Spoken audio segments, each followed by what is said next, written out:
무더위로 지치는 여름, 가족과의 휴가로 몸과 마음을 재충전하려다가 되려 악몽에 시달리고 있는 티몬 위메프 사태 피해자들. 경찰, 검찰, 금감원까지 나섰지만 상황이 언제 정리될지 미지수인데요. 로우포커스에서 이번 사태 원인을 짚어보고 앞으로의 전개는 어떨지 알아봅니다. 돈을 빌려줬는데 채무자가 돈이 없어 돌려받지 못하는 상황. 그러던 중 채무자가 상속을 받게 됐다는데요. 채무자가 돌연 상속 포기를 선언했다면 채권자는 어떤 조치를 취할 수 있을까요? 완벽한 상속에서 알려드립니다.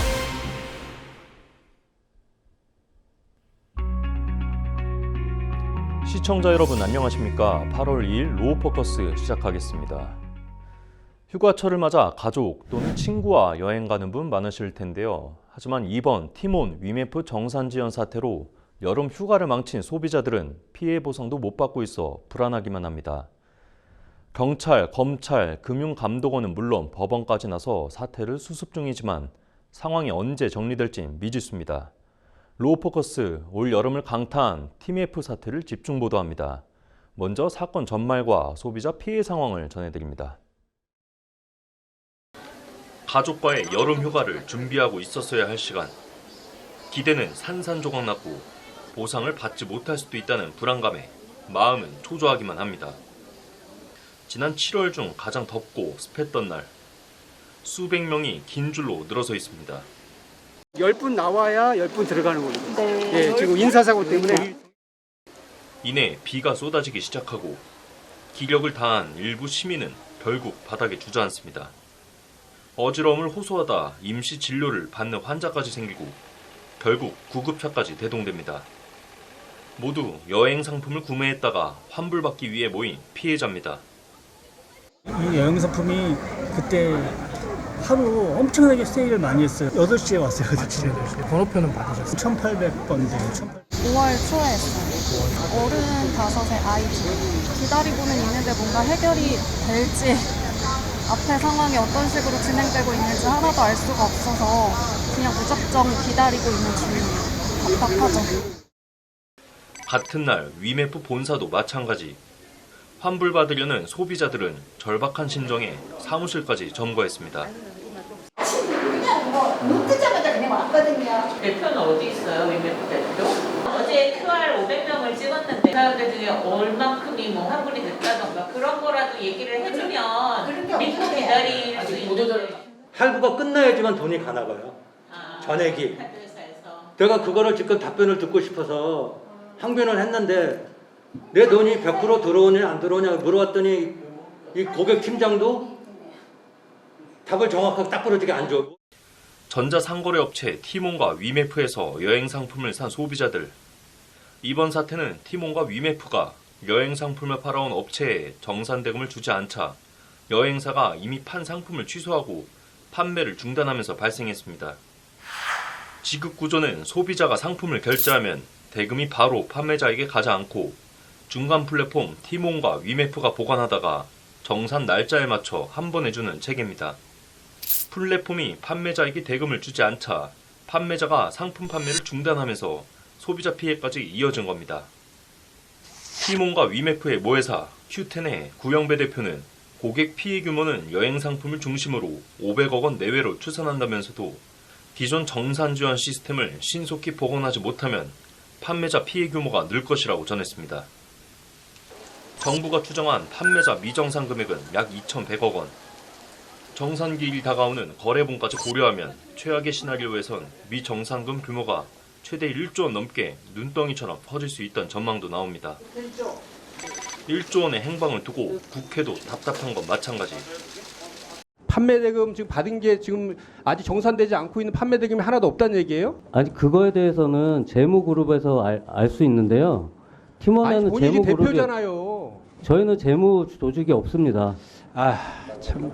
그 부분에 대해서는 제가 알기로는 지금 현재 그 회사에 그 자본이 남아있지 않는 것으로 알고 있습니다. 회사 자금을 유용했다는 의혹이 상당히 신빙성 있는 거로 저희가 해석해도 전혀 되겠습니까? 사실 아닙니다. 그러니까 저희가 그럼 그 판매 대금 다 어디 있어요? 정확한 것은 제가 구체적으로 답변하기 힘들기. 돈이 1조 이상 증발됐는데 그게 어딨나 말을 안 해주시잖아요. 그러면서 나는 아닙니다. 할 말 있습니다. 저는 제대로 된 기업을 해보겠습니다. 돈을 돌릴 수 있는 기회를 주십시오로 오늘 말씀하시는 겁니다. 동의 안 하시겠죠? 충분히 그렇게 생각할 수 있다고 생각합니다. 충분히 그런 게 아니라 사실이 그래요. 큐텐의 피해 금액 상환 의지에도 의구심을 표합니다.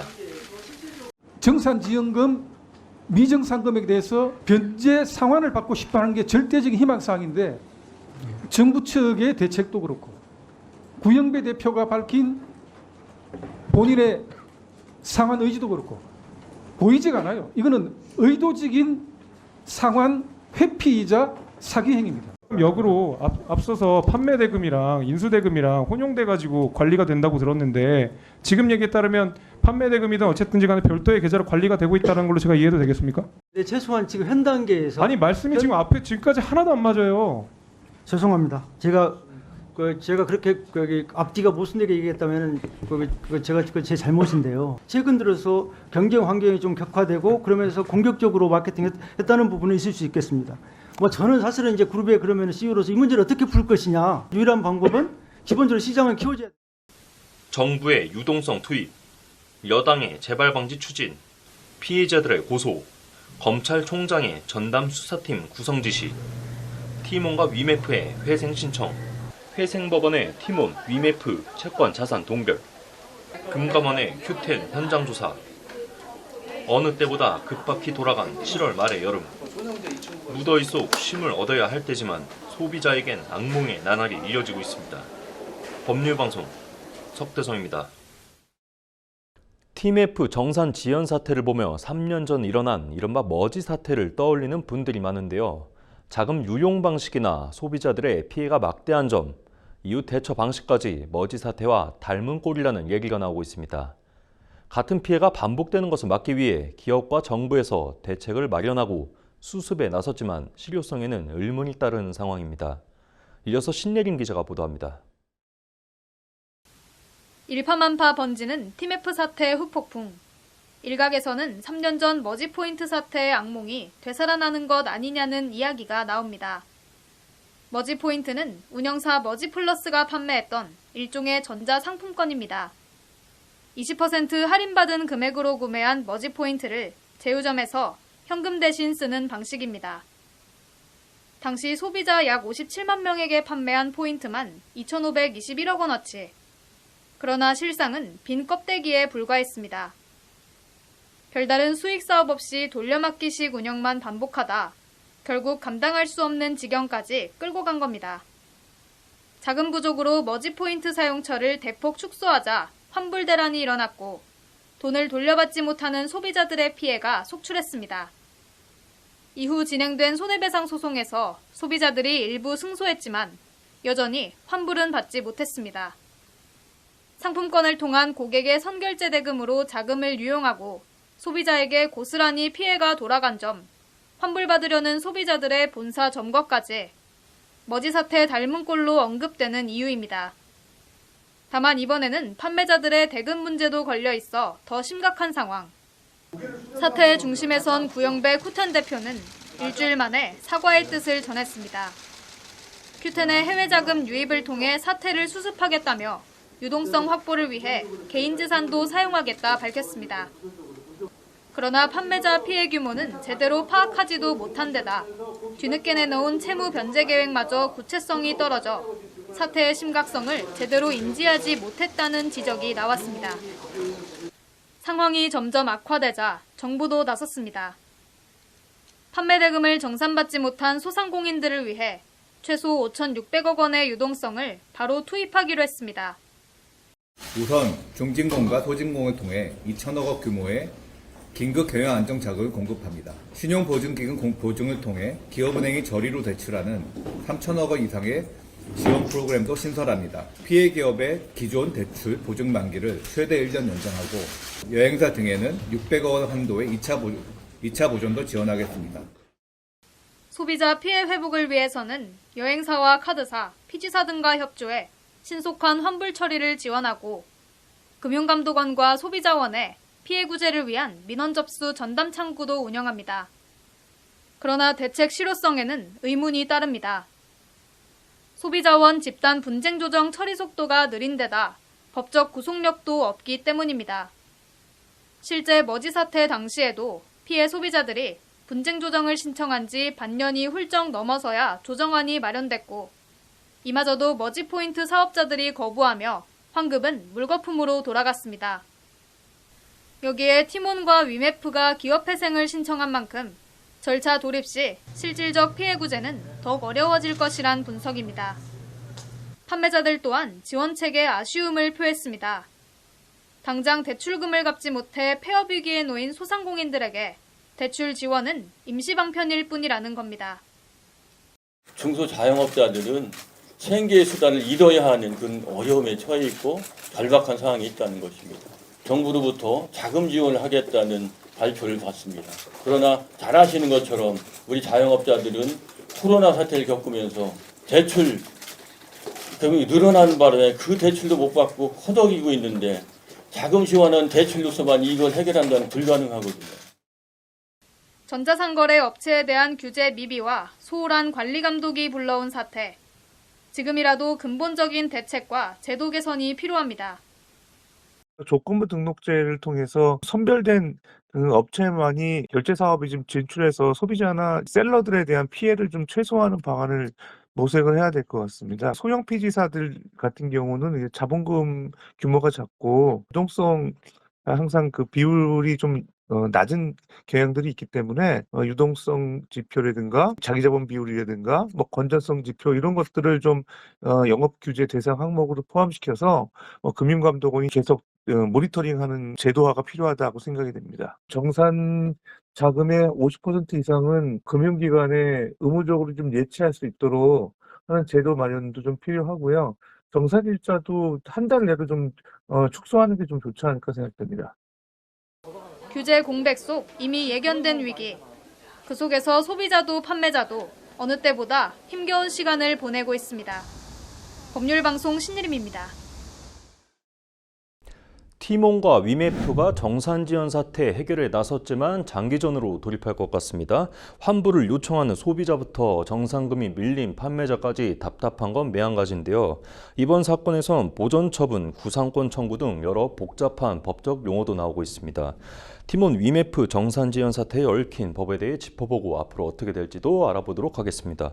법무법인 진성 남성욱 대표 변호사님 함께합니다. 안녕하십니까? 네, 안녕하십니까? 네, 먼저 그 티몬 위메프가 법원에 회생 신청을 했는데 이 회생 신청 절차 어떻게 진행되는 겁니까? 일단은 그 채무자가 법원에 그 회생 개시 신청을 하게 되면은 법원은 해당되는 내용에 대해서 대표자 신문을 하게 됩니다. 이렇게 심사를 거쳐서 바로 그 회생 개시 신청에 대해 기각을 할지 아니면 개시 결정을 할지 여부에 대해서 일단은 심사를 하고 네. 회생 개시 결정이 된다면은 이제 채권자들에 인한 채무에 대해서 조사를 거친 후에 회생 계획안을 제출을 요구하게 되죠. 그리고 회생 계획안을 제출하면 회생 계획안에 대해서 인가, 또 부인 이러한 절차를 또 거치게 되고 만약 회생 계획안이 인가가 된다라고 한다면은 그럼 그 이후에 기업은 그 회생 계획안대로 회생을 진행하게 됩니다. 네. 예. 그리고 이후에 이 법원이 보전 처분과 또 포괄적 금지 명령을 내렸지 않습니까? 예. 이 파산과 회생 사이에서 보전 처분과 포괄적 금지 명령이 뭔지 좀 궁금한데요. 일단은 그 파산이나 회생이라고 하는 것 차이가 네. 이 기업이 계속적으로 존속하는 게 나을지 아니면 지금 현재 파산하는 게 나을지, 즉 파산할 때 가치와 청산 가치와 그리고 존속 가치 두 개를 비교하는 건데요. 그러려면은 이 기업에 과연 재산이 얼마가 있는지도 파악을 해야 됩니다. 네. 그러려면 우선 채무자가 함부로 자기 재산을 처분하지 못하도록, 그러니까 누구한테 임의로 변제를 한다든지 재산을 뭐 양도한다든지 뭐 직원을 채용한다든지 네. 이런 걸 전부 다 금지시키는 거 예. 자체가 보전 처분이라고 생각하면 될 거고요. 네. 보전 처분에는 뭐 가압류나 가처분이 있을 수 있습니다. 그리고 또 포괄적 금지 명령은 네.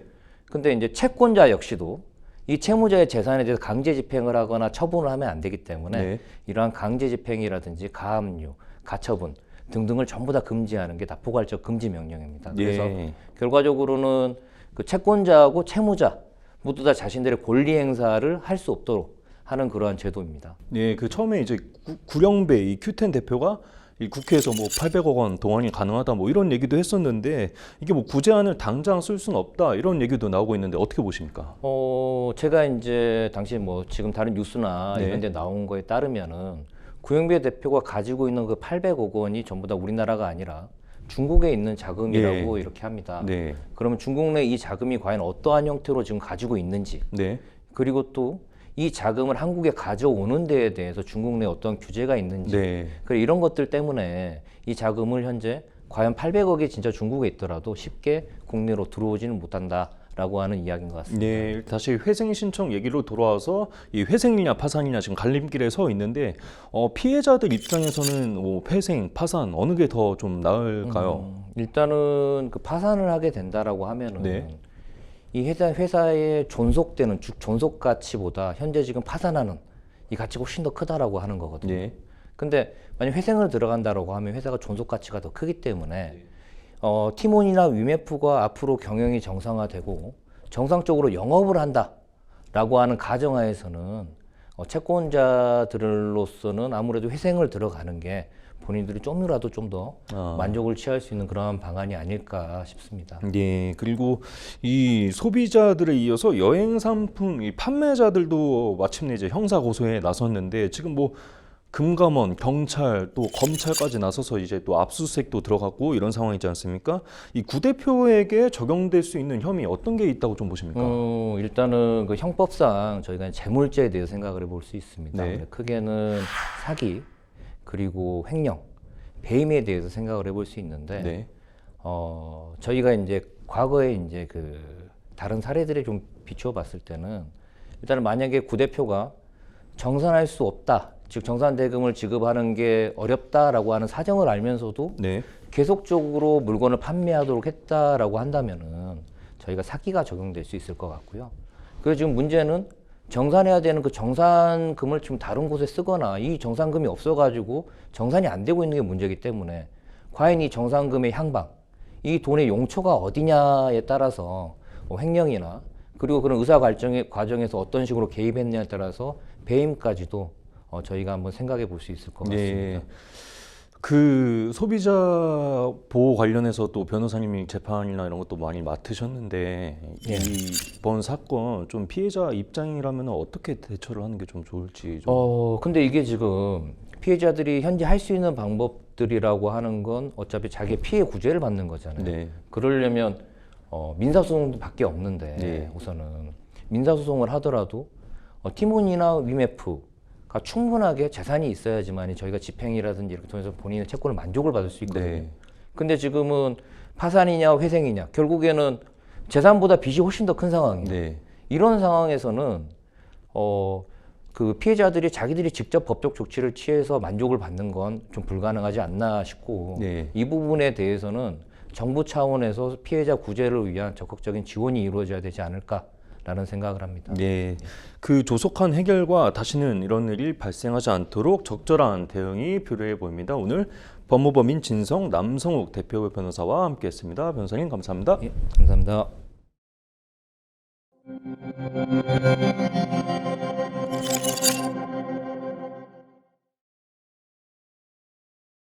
완벽한 상속, 오늘은 난감한 상황 하나를 가정해 보도록 하겠습니다.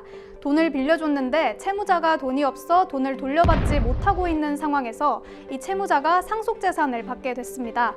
그렇다면 돈을 빌려준 사람 입장에서는 당연히 채무자가 상속재산으로 돈을 갚을 것이라고 생각해 한시름 덜게 되겠죠. 그런데 갑자기 채무자가 상속을 포기하거나 분할 협의를 통해 상속재산을 거의 받지 못하게 된다고 하면 채권자는 허탈할 수밖에 없는데요. 이런 경우 어떻게 대응해야 할까요? 법무법인 율쌤 허용석 변호사와 함께합니다. 변호사님 어서 오세요. 안녕하십니까? 네, 변호사님. 채무자가 상속 포기나 혹은 상속재산 분할 협의를 통해서 상속재산을 거의 받지 못하게 될 경우에는 채권자 입장에서는 굉장히 당황스럽잖아요. 그렇죠. 이 경우에 채권자가 어떤 조치를 취할 수 있을까요? 예, 뭐 돈을 빌려주면 항상 그 돈 갚으라고 할 때 이제 돈이 없다 그러고 갚을 돈이 없어요. 뭐 이렇게 많이 얘기를 하고 그래서 돈 못 받으시는 분들이 많은데 이때 이제 채무자가 상속을 받게 되면 채권자 입장에서는 이제 그 상속재산에 대해서 압류를 한다든지 이런 법적 조치를 취해서 그 채권의 만족을 얻을 수 있게 될 텐데요. 근데 갑자기 채무자가 상속이 일어났는데도 상속재산을 한 푼도 받지 않았다. 혹은 아주 조금 받아가지고 그것만으로는 채권을 뭐 만족하기엔 턱없이 부족하다. 이런 경우가 생길 수가 있습니다. 이런 경우는 비단 상속에 있어서만 일어나는 것이 아니고 뭐 채무자가 이혼을 했는데 갑자기 재산 분할을 통해서 이혼한 배우자한테 재산을 다 줘버린다든지 이렇게 해서 돈을 한 푼도 가지지 않게 되는 경우를 만들어버리는 경우도 있어요.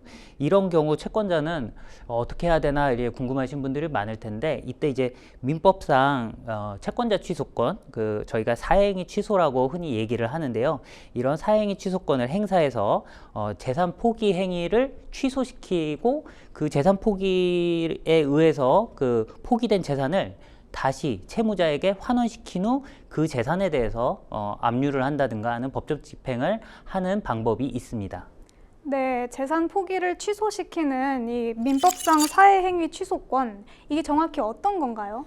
예, 민법상 이 채권자 취소권이라는 이름으로 규정이 되어 있는데요. 이 사행위 취소권은 채무자가 채권자를 해함을 알면서도 재산권을 목적으로 한 법률행위를 하였을 때 채권자가 해당 법률행위를 취소할 수 있는 권리로서 이 권리는 소제기를 통해서만 행사할 수가 있습니다. 즉 사행위 취소 소송을 제기하여 행사할 수가 있는데요. 채무자가 자력이 이제 부족한 상태임에도 법률행위를 통해서 상속재산을 취득하지 않는다면 이러한 무자력 상태가 그대로 유지가 되게 됩니다. 그러면 채무 초과 상태에 계속 머물게 되고 이러한 상속재산을 포기하기로 하는 법률행위를 채권자 취소권을 통하여 취소시킬 수 있는 것입니다. 네, 그렇군요.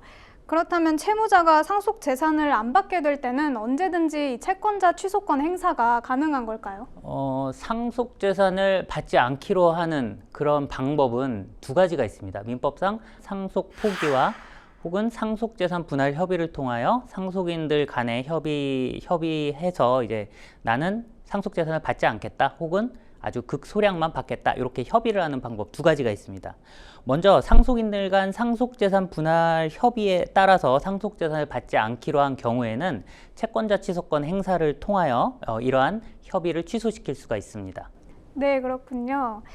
채권자를 해하는 상속재산 분할 협의가 있을 때 사회행위 취소를 할 수 있다는 것이죠. 그렇다면 이 사회행위 취소를 할 수 있는 구체적인 요건이 궁금합니다. 네. 이 요건은 이제 몇 가지가 있는데요. 먼저 당연히 채권이 존재해야겠죠. 채권자에게 채권이 존재하여야 하고 그리고 채무자가 재산을 빼돌리는 행위, 즉 사행위를 하여야 하는데 이 상속의 경우에는 이러한 상속재산을 받지 않기로 하는 상속재산 분할 협의가 이러한 사행위에 해당합니다.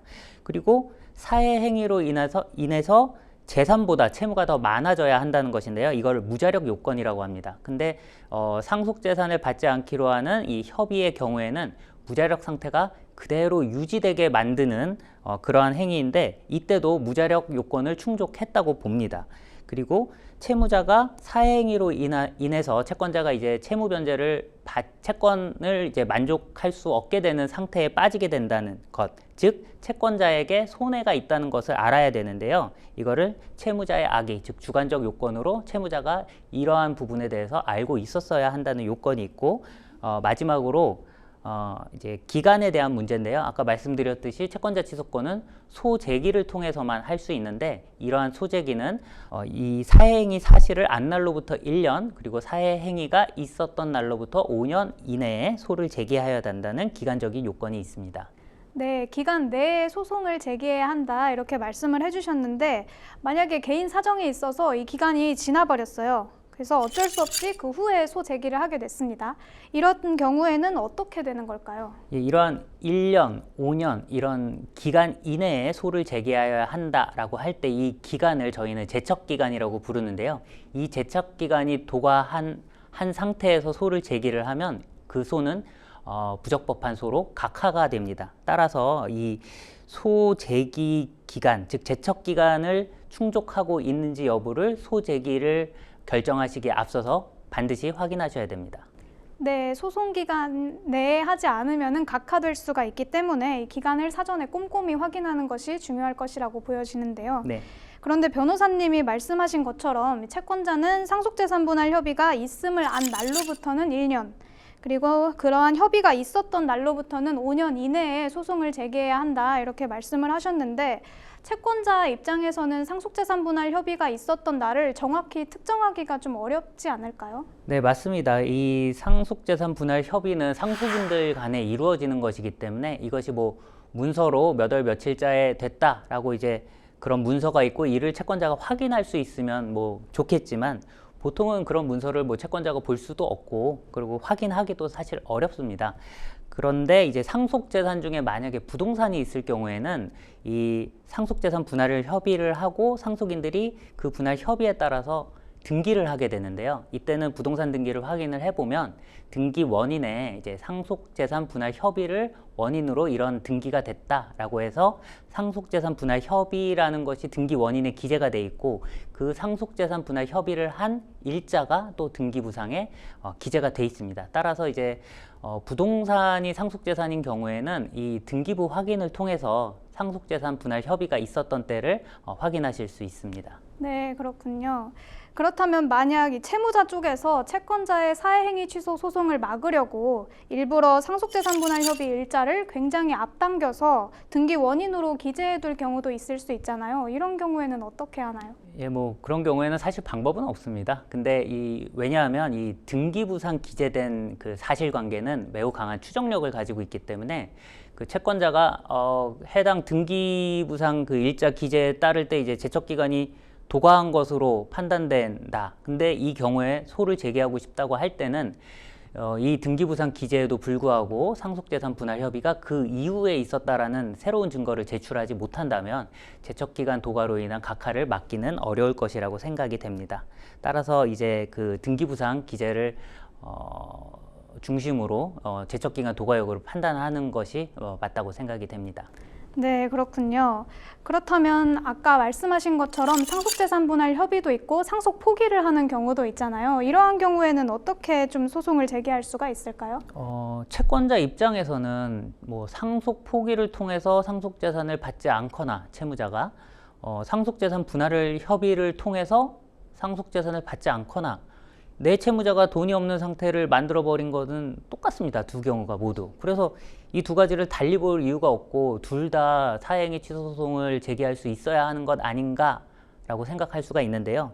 근데 이에 대해서는 이제 법원은 채무자가 상속 포기를 하였다면 채권자는 이에 대해서 채권자 지속권을 행사할 수 없다고 판시하고 있습니다.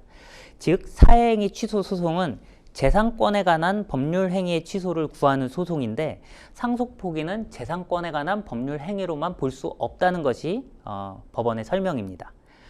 즉 상속 포기는 상속인의 지위를 소급적으로 포기하는 것이기 때문에 뭐 재산권적 그 법률 행위의 성격도 일부 있지만 인적 결단으로서의 성격이 매우 강하기 때문에 이를 순전히 재산권에 관한 법률 행위로만 볼 수 없다는 것이 법원의 설명입니다. 네, 그렇군요. 정리를 해보자면 상속재산 분할 협의는 재산권에 관한 법률 행위이기 때문에 사행위 취소의 대상도 되는 거지만 상속 포기는 재산권에 관한 법률 행위에 해당하지 않으므로 이 사행위 취소 소송 대상도 되지 않는다 이런 말씀이시군요. 네, 맞습니다. 그래서 이제 채무자가 상속 포기가 아닌 상속재산 분할 협의를 통해서 상속재산을 받지 않는 경우에는 사행위 취소 소송을 통해서 채권자는 자신의 권리를 보호받을 수 있지만 이때에도 제척기간에 문제가 있기 때문에 상속재산 분할 협의가 언제 있었는지를 파악하는 것이 중요하다고 요약해 볼 수 있겠습니다. 네, 변호사님 말씀 감사합니다. 오늘은 채무자가 상속인이 되었음에도 채무를 피할 목적으로 상속재산을 받지 않는 경우 채권자의 대응 방법에 관하여 살펴보았습니다. 지금까지 법무법인 율쌤 허용석 변호사님과 함께했습니다. 감사합니다.